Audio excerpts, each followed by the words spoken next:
And ఇంత గ్రాండ్గా మనకున్న లిమిటెడ్ స్ట్రెంగ్త్తో ఇంత గ్రాండ్ అరేంజ్మెంట్స్ చేసినందుకు మిమ్మల్ని అందరినీ ఒకసారి అభినందిస్తూ ఉన్నాను. ఒకసారి మనకు మనమే గట్టిగా చెప్పట్లేదు. ఎక్కడ కూడా తగ్గేదే లేదు అన్నట్టు అరేంజ్మెంట్స్ ఉన్నాయి. ఫ్రెషర్స్ పార్టీ అనగానే ఒక్కొక్కరిలో మామూలు జోష్ రాలేదు. నేను గత కొద్ది రోజులుగా అబ్జర్వ్ చేస్తూ ఉన్నాను. ఓకే, ఫ్రెషర్స్ పార్టీ అనగానే ఆల్రెడీ 2-3 డేస్ బిఫోర్ నుండే మొత్తం మైండ్లో ప్లానింగ్స్ స్టార్ట్ అయిపోయాయి.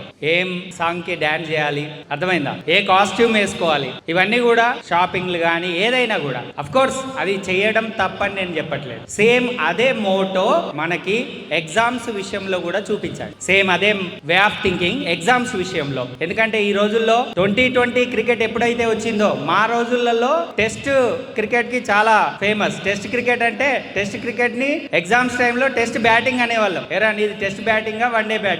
టెస్ట్ బ్యాటింగ్ అంటే డే టు డే చదివే వాళ్ళు టెస్ట్ బ్యాటింగ్ చేసినట్టు. వన్ డే బ్యాటింగ్ అంటే రేపు ఎగ్జామ్ అంటే ఈ రోజు చదివితే అది వన్ డే బ్యాటింగ్.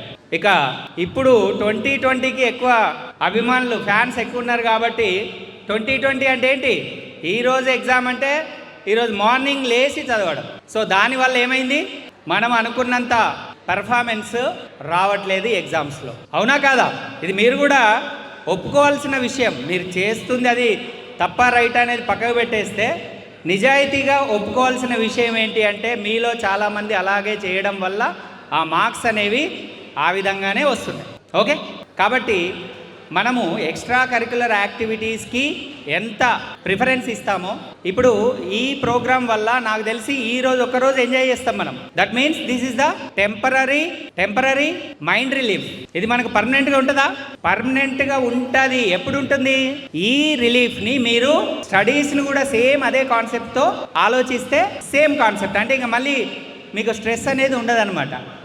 నాకు తెలిసి అలా ఉండదు. కాబట్టి టెంపరరీ మైండ్ రిలీఫ్ కోసము ప్లాన్ చేసేదానికే మీరు 3 డేస్ నుంచి ప్లాన్ చేస్తే మీరు 21 ఇయర్స్ తర్వాత ఇంకా ఎన్ని రోజులు బతుకుతామో అన్ని ఇయర్స్ అంటే అట్లీస్ట్ ఒక 50-60 ఇయర్స్కి ప్లాన్ చేసుకునే కెరీర్కి నువ్వు ఎంత ప్రిఫరెన్స్ ఇవ్వాలి, ఎన్ని రోజుల ముందు ప్లాన్ చేసుకోవాలి అనేది ఒక్కసారి just question your self.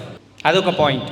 Okay, తర్వాత ఈరోజు మార్నింగ్ నేను చూసిన ఒక చిన్న ఇన్సిడెంట్ ఏంటంటే, మామూలుగా కార్లో సిఎన్జి ఫిల్ చేసుకోవడానికి నేను పెట్రోల్ బంక్కి వెళ్ళినప్పుడు ఎప్పుడు ఆ బంక్కి వెళ్తూ ఉంటాము.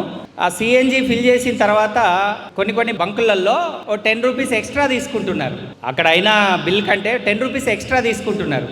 నాకు చాలా రోజుల నుంచి ఇస్తున్నాం కానీ బాధపడుతూనే ఇస్తున్నా, ఇష్ట ప్రకారం ఇస్తలేను. వాడిని లోపల తిట్టుకుంటూనే అనుకుంటున్నా అరే వీళ్ళని ఎవరు అడిగేవాళ్ళు లేరా మరి అని అనుకుంటున్న సందర్భంలో ఈరోజు నాకంటే ముందు ఫిల్ చేయించుకున్న అతను స్వామి మాలలో, భవానీ మాలలో ఉన్న అతను అడిగాడు అనమాట ఆ బంక్ అతన్ని, ఎందుకు 10 రూపీస్ ఎక్స్ట్రా, నేను ఇవ్వను అని కాస్త గొడవ పెట్టుకునే ప్రయత్నం చేస్తే ఆ బంక్ అతను ఏమంటాడంటే, నువ్వు మాలలో ఉన్నావు ఇట్లా మాట్లాడుతున్నావు ఏంటి అన్నాడు. నాకు అర్థం కాలే.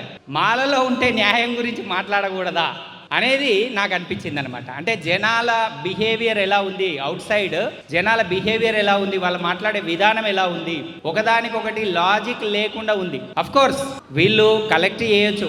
అతను నెక్స్ట్ నాదే వెహికల్ కాబట్టి కాస్త నా హెల్ప్ తీసుకుందాం అనుకున్నాడు. సార్ మీరేమంటారు సార్ 10 రూపీస్ ఇట్లా అంటే, ఆయన అడిగిన దాంట్లో న్యాయమే ఉంది, మీరు అడిగిన దాంట్లో న్యాయమే ఉంది అని చెప్పేసి నేను ఎస్కేప్ అయ్యాను. ఎందుకంటే ఇక్కడ విషయము 10 రూపీస్ గొడవ గురించి నేను ఇన్వాల్వ్ అయితే నా బాధ్యత చాలా ఉంది కదా.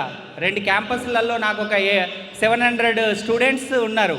ఆ 700 స్టూడెంట్స్ గురించి ఆలోచించాల్సింది పోయి ఆ 10 రూపీస్ గురించి నేను అంటే నా ప్రియారిటీ బేస్ వల్ల నేను ఆ విషయాన్ని స్కిప్ చేశాను.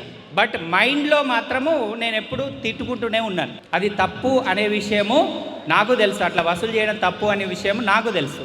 నేను ఈ సందర్భంగా ఏమంటానంటే, పాపం అతన్ని ఎంతమంది తిట్టుకుంటుర్రో.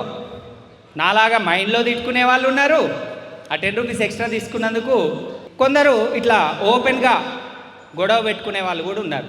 అంటే నేను దీన్ని బట్టి చెప్పాల్సింది ఏంటంటే, నువ్వు పెట్రోల్ బంక్లో పనిచేసే స్టూడెంట్స్ ఉండొద్దు. అంటే మన కెరీర్లో పెట్రోల్ బంక్ లాంటి జాబ్స్లో అంటే 10 రూపీస్ కోసం నేను ఇక్కడ చెప్పదలుచుకున్నది ఏంటి, మీ లక్ష్యం పెద్దదై ఉండాలి, మీ కెరీర్ ప్లానింగ్ పెద్దదై ఉండాలి. మంచి శాలరీ కోసము అంటే ఒక మంచి సొసైటీలో మీరు కనుక ఉంటే ఇలాంటి చిల్లర గురించి మనము ఆలోచించేటువంటి కాన్సెప్ట్ ఉండదు అనేటువంటిది నేను ఈ ఎగ్జాంపుల్ ద్వారా చెప్పదలుచుకున్నాను. మా స్టూడెంట్స్ ఎప్పుడు కూడా పెట్రోల్ బంక్ ఓనర్లు కావాలి కానీ పెట్రోల్ బంకులో పనిచేసే వాళ్ళు కాకూడదు. ఏమంటారు? ఉందా మీకు అలాంటి లక్ష్యం ఉందా? చిన్న ఎగ్జాంపుల్, నువ్వు ఒక ఇండస్ట్రీ పెట్టాలి, 100 మందికి ఉద్యోగం మనం ఒకరి కింద మ్యాక్సిమం పని చేయకూడదు. అర్థమవుతుందా స్టూడెంట్స్? ఓకే, మనము ఒకరి కింద పని చేయకూడదు, మనమే సొంతగా ప్లాన్ చేసుకోవాలి. అలాంటి ప్లానింగ్ చేయండి. ఎందుకంటే మేము 21 ఇయర్స్లో చేసిన డ్యామేజ్ మనం ఒకవేళ 21 ఇయర్స్కి కనుక సరిగ్గా ప్లాన్ చేసుకోలేకపోతే దాని impact rest of the life మొత్తం పడుద్దమ్మా. అంటే ఆ డ్యామేజ్ని మనం సరి చేసుకునే లోపల వి విల్ గో అవే. మీకు చెప్తున్నా ఎస్పెషల్లీ. కాబట్టి this is the valuable time. అర్థమవుతుందా స్టూడెంట్స్? రైట్. అట్లనే మనము హీరోల విషయంలో అల్లు అర్జున్ని, రామ్ చరణ్ని, జూనియర్ ఎన్టీఆర్ని ఇలాంటి వాళ్ళను ఫ్యాన్స్గా పెట్టుకుంటూ ఉంటాం. యాక్చువల్గా వాళ్ళ నుంచి మనం తెలుసుకోవాల్సింది ఏంటంటే వాళ్ళ పేరెంట్స్ కోటీశ్వర్లు అయినప్పటికీ వాళ్ళు ఎంతో కష్టపడి మన కోసం మూవీస్ తీస్తున్నారు. అంత ఈజీ కాదు మూవీలో యాక్ట్ చేయడం అంటే. అర్థమైందా? అంటే మీరు ఎక్కడైనా పని చేస్తే హీరో రోల్ ప్లే చేయండి. నార్మల్ ఎంప్లాయీ రోల్ కాకుండా హీరో రోల్ ప్లే చేయండి.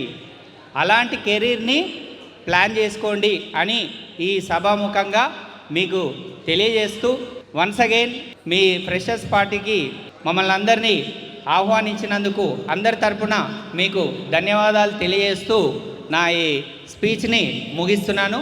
Thank you so much.